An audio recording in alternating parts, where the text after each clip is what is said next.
Class आपको आवाज आ रही है? हाँ, तो देखो अन्विति कहते किसे है? जब वाक्य के किसी एक संज्ञा पद के लिंग, ध्यान देना है ना, ये संज्ञा पद, सर्वनाम पद, क्रियापद क्या है ये ध्यान देना, ठीक है। तो अन्विति कहते क्या है कि जब वाक्य के किसी एक संज्ञा पद के लिंग, कारक, वचन, पुरुष आदि के अनुसार किसी दूसरे पद में समान परिवर्तन हो जाता है तो उसे अन्विति कहते हैं, है ना। मान लो संज्ञा है, अब उस संज्ञा में क्या लिंग है, उसका स्त्रीलिंग है कि पुल्लिंग है, कारक क्या है, वचन क्या है, उसी के अनुसार समान परिवर्तन होता है, उसे हम कहते हैं अन्विति, है ना। ये मतलब परिवर्तन ऐसा नहीं कि हम यहाँ पे लिख दिया राम और यहाँ पे लिख दिया जाती है, नहीं, राम जाता है, अगर संज्ञा चेंज हो गया, पुल्लिंग की जगह पे स्त्रीलिंग आ गया तो सीता जाती है। आई बात समझ में? तो ये समान परिवर्तन है, लिंग के आधार पर, काल के आधार पर, वचन के आधार पर और किसके, पुरुष, पुल्लिंग हो गया, और उत्तम पुरुष, मध्यम पुरुष और के आधार में यस। मैम सेक्शन बोल रहे हैं कि मैं अब नहीं आऊंगा स्कूल में, मैं गांव में ट्रांसफर हो गया।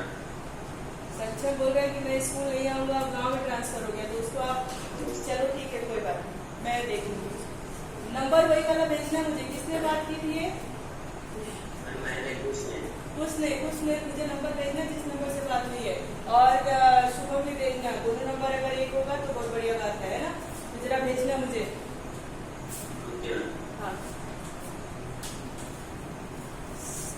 76,000 फीस बाकी है।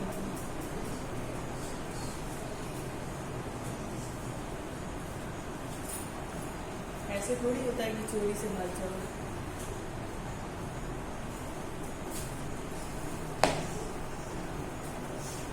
हाँ देखो, है ना, अन्विति के नियम, पहला नियम है इसका, अन्विति के भी कम से कम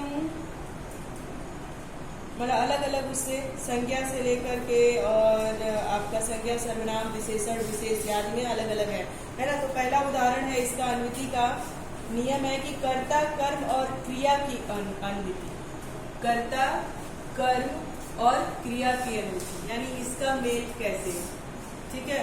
तो कैसे है, कर्ता के साथ परसर्ग या कारक चिन्ह न हो तो क्रिया का लिंग, वचन, पुरुष कर्ता के अनुसार होगा। अब देखो यहाँ पे क्या दिया है, ध्यान से देना कि कर्ता के साथ परसर्ग या कारक चिन्ह न हो तो, अगर है तो नहीं, अगर नहीं है तो क्रिया का लिंग, वचन और पुरुष कर्ता के अनुसार होगा, पहला नियम है।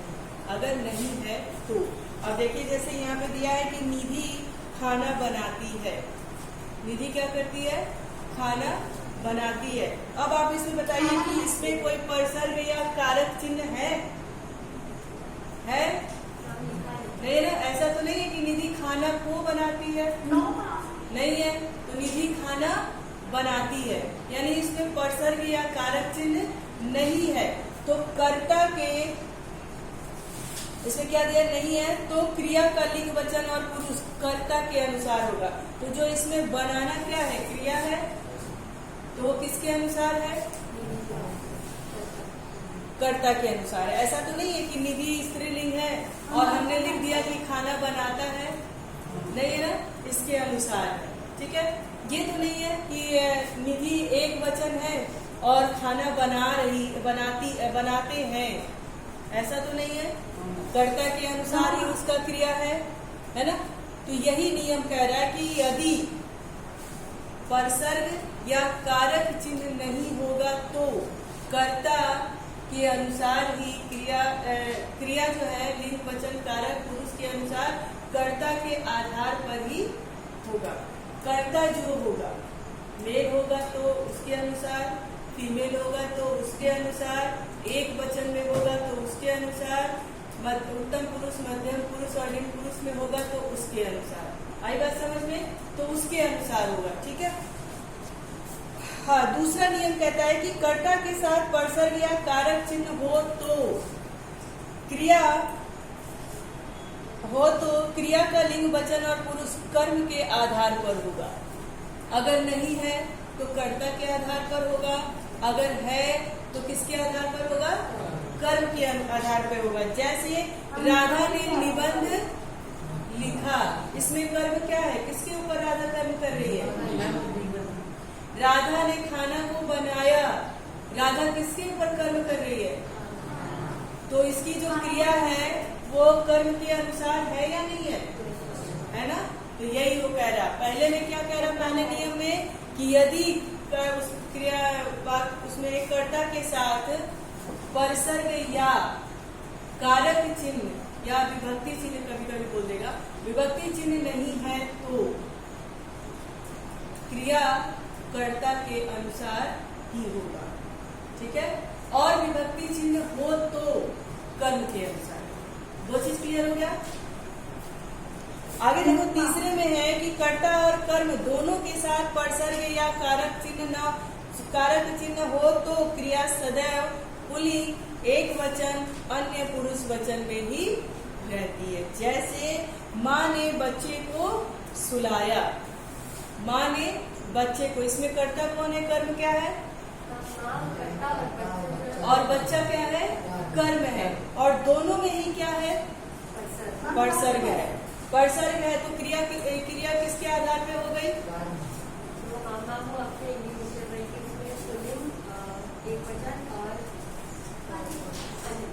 अन्य वचन के अनुसार हो गई। यहाँ तक क्लियर हुआ?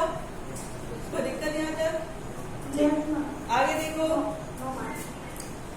हाँ भाई, ये यस और नो का जरा अंतर समझ लीजिए। समझ में नहीं आता आपको? समझ में भी आया है या नहीं आया है? समझ में आया है तो कभी कभी कहते हो नो मैम समझ में नहीं आया, यस मैम। तो मुझे थोड़ा कंफ्यूजन होता है कि आपको समझ में आया है या नहीं। ये यस मैम किस तरफ है? ना की तरफ है या हाँ की तरफ है? थोड़ा ये बहुत दिक्कत करता है मुझे। कभी कभी हम नींद में सोए रहते हैं, उठ के बैठ जाते हैं। ये बच्चे ने जो यस बोला था वो हाँ की तरफ बोला था या ना की तरफ बोला था? है ना? तो थोड़ा देख करके समझ करके, भाई छोटी सी जान है, घबराओ मत मुझे, है ना? आगे देखिए, चौथा नियम कहता है कि यदि वाक्यों में एक से अधिक भिन्न भिन्न कर्ता परसर्ग रहित है। रहित मतलब क्या होता है? के बिना। और सहित मतलब के साथ। तो इसमें साफ साफ लिखा है कि यदि वाक्यों में एक से अधिक भिन्न कर्ता परसर्ग रहित हो तो क्रिया बहुवचन में प्रयोग होती है ना? क्रिया किसमें प्रयोग होती है? बहुवचन में होती है। जैसे राम और श्याम खेल रहे हैं, तो राम और श्याम कौन है? करता है। तो भिन्न भिन्न करता है, भिन्न भिन्न करता है। और हमने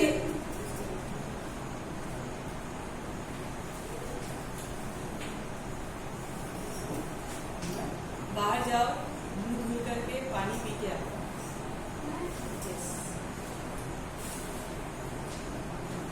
प्यार से सो रही थी, सॉरी, सो नहीं रही, मनन कर रही थी। व्हाट अबाउट मनन? कौन बताएगा? मैं उसके विषय में मतलब गहराई से सोचना, उसी को कहते हैं मनन। ठीक है? तो हाँ, तो सुनिए, राम और श्याम खेल रहे हैं और इसमें यही बोला गया है कि यदि वाक्य में एक से अधिक भिन्न भिन्न कर्ता परसर्ग रहित है तो। अब इसमें ये तो नहीं है ना कि राम के साथ श्याम खेल रहा है, नहीं है, कारक चिन्ह नहीं है, कोई परसर्ग नहीं है, कोई जोड़ने वाली बात नहीं है, नहीं है। तो क्या हो गया? इसमें दो, हमको ये भी पता चल गया कि भाई राम और श्याम ये दो पर्सन है, दो लोग हैं, दो कर्ता है। तो हमें जो क्रिया है, ऐसा तो नहीं कर सकते कि राम और श्याम खेलता है, ऐसा नहीं कर सकते ना। राम और श्याम खेल रहे हैं, क्रिया अपने आप में जो है बहुवचन में प्रयोग की जाने लगेगी। किसी को दिक्कत? किसी को कोई दिक्कत? यस या नो?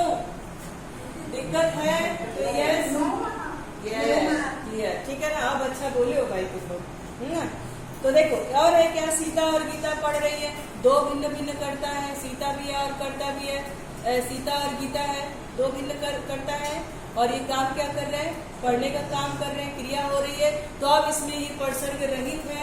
जब परसर्ग रहित है तो इनकी क्रिया किसमें बदल जाएगी, बहुवचन में बदल जाएगी। हम ये नहीं कह सकते कि सीता और गीता पढ़ती है, पढ़ रही है, पढ़ रही होंगी, है ना, पढ़ती थी, ये सब बोल सकते हैं, लेकिन ये नहीं कह सकते कि सीता और गीता पढ़ती है, नहीं कह सकते।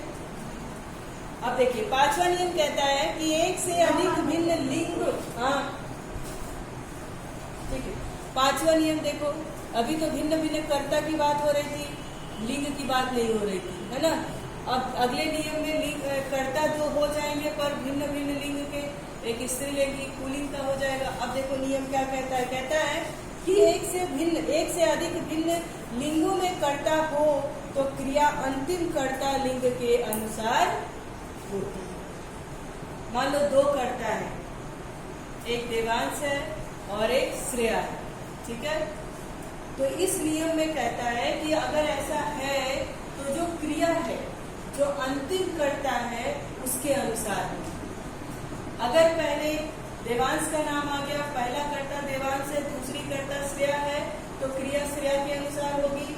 यदि पहली कर्ता श्रेया है और दूसरा देवांश है तो क्रिया देवांश के अनुसार काम होगी, है ना। अब उदाहरण देखो, दिया है कि मेरे पास कॉपी, पेंसिल और 2 किताबें हैं। मेरे पास कॉपी, पेंसिल और 2 किताबें हैं। यस, तो अलग अलग भिन्न भिन्न कर्ता है कि नहीं है ना, है। तो अब इसमें देखिए कॉपी और पेंसिल, कॉपी और पेंसिल 2 भिन्न भिन्न है और 2 किताबें हैं। तो ऐसा तो नहीं कर सकते ना कि कॉपी और पेंसिल और 2 किताब है। क्रिया किसके अनुसार हो रही है, दूसरे कर्ता के अनुसार, है ना। तो किताबें है। क्लियर है यहाँ पर, किसी को कोई दिक्कत नहीं। अब देखो आगे है कि मैंने उसको खिलौना, टॉफी और घड़ी दिलाई। मैंने उसको खिलौना, टॉफी और घड़ी दिलाई। मैंने उसको, 2 कर्ता है, मैंने और उसको 2 कर्ता है। क्रिया किसके अनुसार होनी है, दूसरे के अनुसार। तो क्या दिलाई, उसको कॉपी, हाँ। आई बात यहाँ तक समझ में, आ गई बात समझ में, आया कि नहीं आया, ठीक है। अगला देखो, यदि वाक्य में कर्ता के स्थान पर एक से अधिक सर्वनामों का प्रयोग होता है, यदि वाक्य में कर्ता के स्थान पर एक से अधिक सर्वनामों का उपयोग होता है तो पहले मध्यम पुरुष, फिर अन्य पुरुष और तत्पश्चात उत्तम पुरुष का प्रयोग होगा। अच्छा ये बताओ, आपने उत्तम पुरुष, मध्यम पुरुष और अन्य पुरुष पढ़ा है, इसका मतलब क्या, अंतर क्या, डिफरेंस बताओ श्रेया। हम जो मध्य पुरुष रहता है यानी कि जिससे बात की जा रही है उसके लिए जिन सर्वनामों का प्रयोग होता है। अन्य पुरुष यानी कि जिसके बारे में भी बात की जा रही है, और उत्तम पुरुष यानी जो भी बोलने वाला है वह। यस, इंग्लिश में आपने पढ़ा होगा first person, second person, then third person, है ना, यही चीज है। आपने इंग्लिश में पढ़ा है कि नहीं। फर्स्ट पर्सन कौन होता है, यस। सेकंड पर्सन कौन होता है, और थर्ड पर्सन, और उसको इस तरह से भी कह लेते हैं, 1 व्यक्ति, 2 व्यक्ति और 3 व्यक्ति। First person, second person, third person. तो उत्तम पुरुष, मध्यम पुरुष और अन्य पुरुष, तो इसी हिसाब से देखना, ठीक है। अब देखो यही कह रहा है कि यदि वाक्य में कर्ता के स्थान पर एक से अधिक सर्वनामों का प्रयोग किया गया है तो पहले मध्यम पुरुष, फिर अन्य पुरुष और तत्पश्चात उत्तम पुरुष आएगा। यानी फर्स्ट पर्सन कहाँ आ जाएगा, आखिरी में, और सेकंड पर्सन कहाँ आएगा, पहले, और दूसरे स्थान पे कौन आ जाएगा, अन्य पुरुष आ जाएगा। अब देखिए इसमें लिखा है तुमने उसके और मेरे लिए काफी काम किया है। तो तुमने, उसके, मेरे लिए, एक से अधिक सर्वनाम का प्रयोग हुआ है कि नहीं हुआ है, हुआ है। और तुमने क्या है, कौन सा पुरुष है? मध्यम पुरुष है। तुमने उसके अन्य पुरुष अर्थात थर्ड पर्सन और मेरे उत्तम, यानी उत्तम पुरुष फर्स्ट पर्सन। उदाहरण से समझ में आया? नियम भी समझ में आया? किसी को कोई दिक्कत बच्चों? ऑनलाइन वाले किसी को कोई प्रॉब्लम है क्या? ठीक। सेकेंड उदाहरण में भी देखिए दिया है कि तुम उसको और मुझे भी चॉकलेट दो। एक से अधिक सर्वनाम का प्रयोग हुआ है। तुम किसके लिए बोला गया है? मध्यम पुरुष के लिए। तुम उसके और मेरे लिए। उसको किसके बोला गया है? अन्य पुरुष के लिए। और मेरे लिए यानी उत्तम पुरुष के लिए चॉकलेट दो। क्लियर है? यहाँ पर किसी को कोई दिक्कत नहीं है? ठीक, आगे बढ़ते हैं नियम नंबर 7 में। ओके, नियम नंबर 7 में जब कर्ता का लिंग ज्ञात नहीं होता है ना, स्त्रीलिंग पुल्लिंग उसके बाद उभयलिंग आता है ना। तो जब कर्ता का लिंग हमें पता नहीं है ना, ज्ञात नहीं होता तो क्रिया पुल्लिंग में होती है।